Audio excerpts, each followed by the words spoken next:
ओम गंगा तेरा पानी अमृत झर झर बहता जाए, युगों युगों से इस देश की धरती तुमसे जीवन पाए।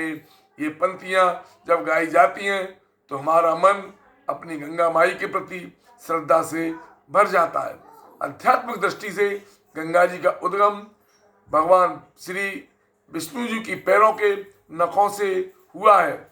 इसका वर्णन रामचरितमानस में केवट ने जब गंगा जल से भगवान विष्णु के अवतार भगवान श्री राम का जब कटोटे से उनके चरण धोए तो गंगा जी ने अपने जन्म स्थान को पहचान लिया।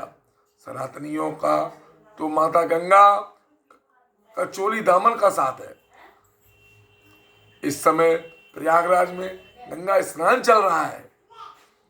इसमें स्नान कर और डुबकी लगाकर सभी सनातनी अपने को धन्य मानते हैं।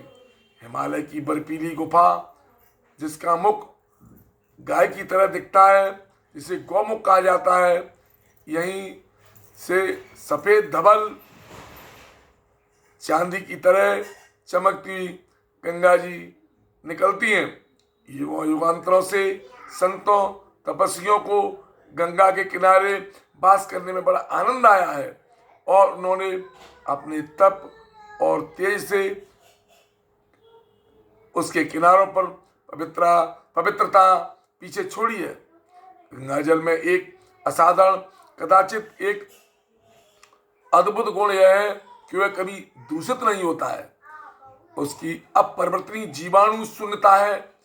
कोई जीवाणु उसमें नहीं पनपते, वह कभी दूषित नहीं होता। करोड़ों सनातनी बिना किसी प्रकार की हानि के उसके जल में स्नान करते हैं, पानी पीते हैं, गंगा जल का उपयोग करते हैं। आधुनिक वैज्ञानिक इस भ्रम में पड़ जाते हैं कि उसमें एक थे डॉक्टर जॉन हावर्ड नॉर्थरॉम जो सन 1946 में रसायन शास्त्र के नोबेल पुरस्कार के सह विजेता थे।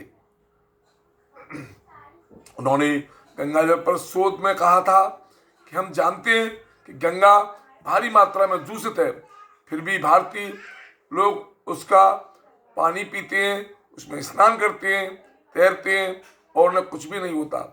और फिर कुछ आशा के साथ वो कहते हैं कि शायद गंगा में बैक्टीरिया नाशक कोई तत्व है जो गंगा को जीवाणु विहीन बनाए रखता है।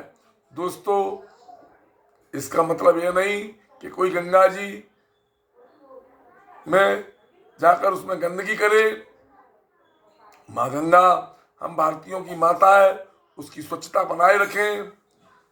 दोस्तों, गंगोत्री, ऋषिकेश, हरिद्वार में माँ गंगा के व्यंगम दृश्य को देखकर मन गदगद हो जाता है। दोस्तों, इस समय प्रयागराज में कुंभ मेला में गंगा यमुना सरस्वती के संगम में स्नान करें, डुबकी लगाएं और माँ गंगा की जय बोलें। और गंगा माई की जय।